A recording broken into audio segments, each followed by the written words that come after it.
आज हम संगति के ऊपर थोड़ा सा चर्चा करेंगे।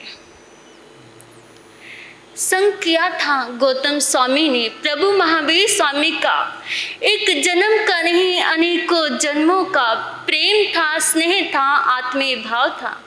जब प्रभु महावीर स्वामी त्रिपष्ट वासुदेव के भाव में थे तो गौतम स्वामी किसके भाव में थे?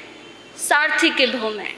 और जब प्रभु महावीर स्वामी तीर्थंकर बन गए तो गौतम स्वामी क्या बन गए? गंधर्व बन गए। और प्रभु का संग किया तो प्रभु जैसी उपलब्धि भी मिल गई। प्रभु को ज्ञान हुआ तो उनको भी ज्ञान हुआ। प्रभु को मुक्ति मिली तो उनको भी मुक्ति मिल गई। प्रभु के लिए वो अनन्य मित्र थे, मात थे, तात थे, नाथ थे, धर्म आचार्य थे, धर्म गुरु थे और तीर्थंकर थे। जब तीर्थंकर बने थे तो गौतम स्वामी भी गंधर्व बन गए थे। और जब संसार के साथी थे तो संसार जैसा पद और वैसी ही उपलब्धि उनके पास भी थी। जब संयम जीवन लिया तो संयम जीवन में भी वैसे ही भाव, वैसे ही उपलब्धि उनको मिल गई। संग किया था मलिकनाथ प्रभु का 6 मित्रों ने। पिछले तीसरे भाव में छदास्तिक थे, ज्ञान दर्शन चरित्र का साथ साथ आराधना करके सभी काल करके पूर्ण मित्र बन गए।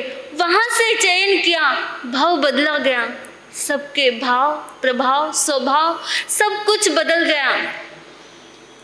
संसारी थे, संसार का रंग था और वैसे ही रंग में रंगे हुए थे।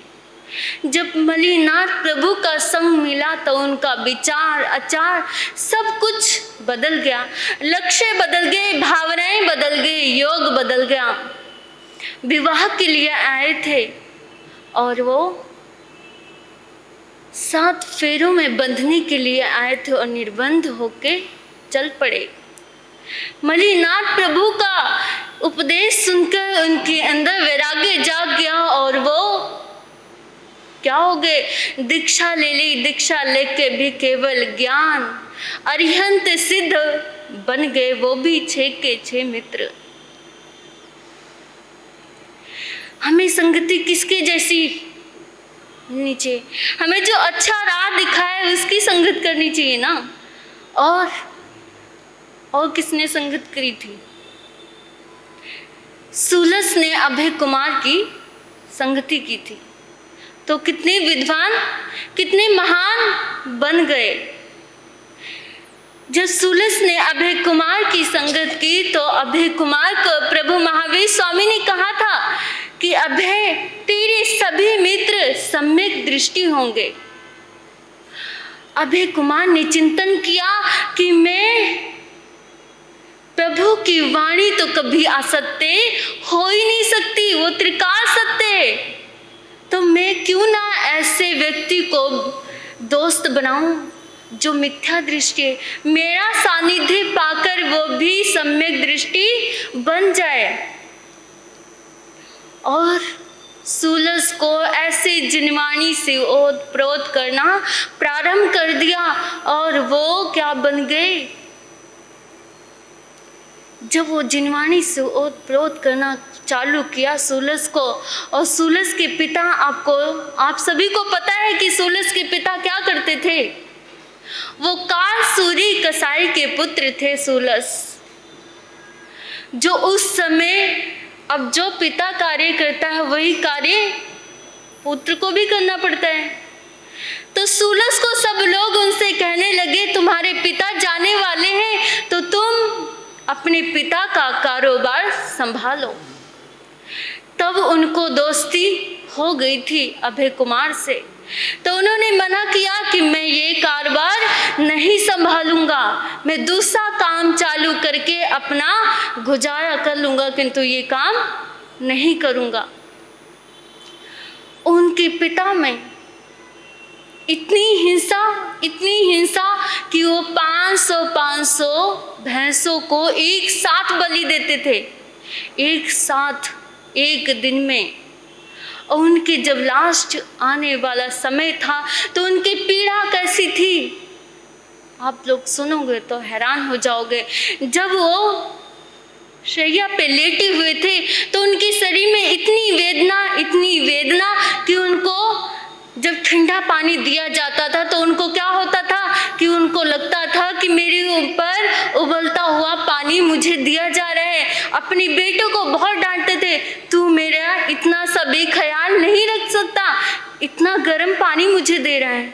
बल्कि वो सूलस तो क्या करते थे, अपनी पिता की बहुत सेवा उस समय कर रहे थे और वो हर वक्त जब वो पानी मांगते थे तो वो ठंडा पानी देते थे और उनको लगता था कि वो मेरे को गर्म पानी दे रहा है, तो वो गुस्सा करते थे। जब उनको कोई उपाय नहीं सूझ रहा था तो वो किसके पास गए, सूलस अभय कुमार के पास गए। और अभय कुमार के पास गए तो उन्होंने समझाया कि तुम ऐसा पानी दो जो उनकी शीतलता, उनकी प्यास बुझ जाए और जो उनके शरीर में जलन हो रही है, उनको जो शरीर में पीड़ा हो रही है वो भी कम हो जाए। और जो अभय कुमार ने शिक्षा दी वही आके अपने पिता के साथ वो वैसी सेवा करते हैं। जो गंदा नाली का पानी होता है वो छान के लेके आते हैं और अपने पिता को पिलाते हैं। जब अपने पिता को पिलाते हैं तो उनके पिता कहते हैं, बेटा इतने दिन से तूने ऐसा पानी क्यों नहीं दिया जो आज दे रहा है, इतने दिन से तूने उबला हुआ पानी दे रहा था मुझे जो मेरे शरीर को और वेदना दे रहा था। तो अभय सूलस ने सोचा कि अभय कुमार की जो युक्ति है वो ठीक कर रही है शायद मेरे पिता को।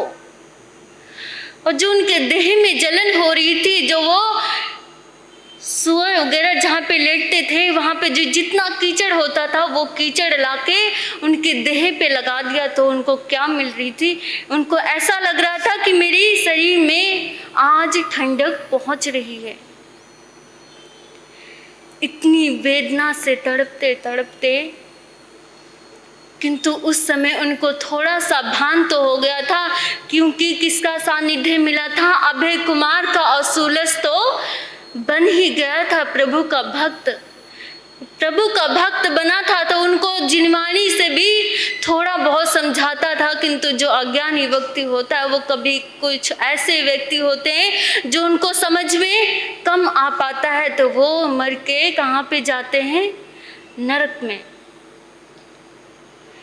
जब वो नरक में चले जाते हैं तो उनके जो पुत्र होता है वो कारोबार छोड़ देता है और दूसरा कारोबार चालू करके प्रभु के हर वक्त वंदन करने के लिए जाता है और अभय कुमार से मिलता है। अभय कुमार ने सोचा कि कमल तो कीचड़ में खिलता ही खिलता है, क्यों ना मैं कमल को ही कीचड़ से बाहर निकालूं। और वो कौन थे कीचड़ में कमल को निकालने वाले? अभय कुमार ने सूलस को कीचड़ से बाहर निकालने का माध्यम बने और वो ऐसे सम्यक दृष्टि सावक बन गए जो वो आज के युग में क्या उनका नाम दिया गया है, पुण्य श्रावक। पुण्य श्रावक के नाम से जाने जाते हैं ना वो, जो उस युग से चली आ रही है, आज भी उनकी गौरव गाथा गाई जाती है। तो हमें ऐसे दोस्त बनाने चाहिए जो हमें सही राह पर दिखाए और गौतम स्वामी और प्रभु महावीर स्वामी जैसा मित्र होना चाहिए जो अंतिम समय तक हम लोगों को अपने साथ लेके जाए। और मलिनाथ प्रभु जैसा भी, उनके जैसे मित्र बनने चाहिए जो हमें कभी भी राह भटकने हुए हमें संभाल ले।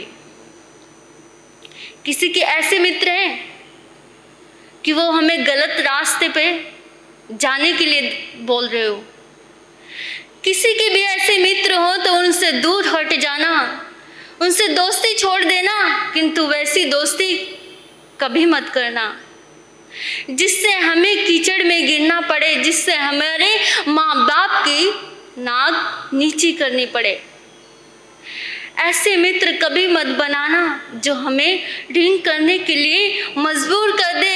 ऐसे हमें मित्र कभी नहीं बनाने चाहिए जो हमें स्मोकिंग करने के लिए मजबूर कर दे। और ऐसे भी हमें कभी मित्र नहीं बनाने चाहिए जो गलत रास्ते पे चलने के लिए मजबूर कर दे। दोस्त बनाना है तो बनाओ, कोई मना नहीं करता कि आप दोस्त मत बनाओ।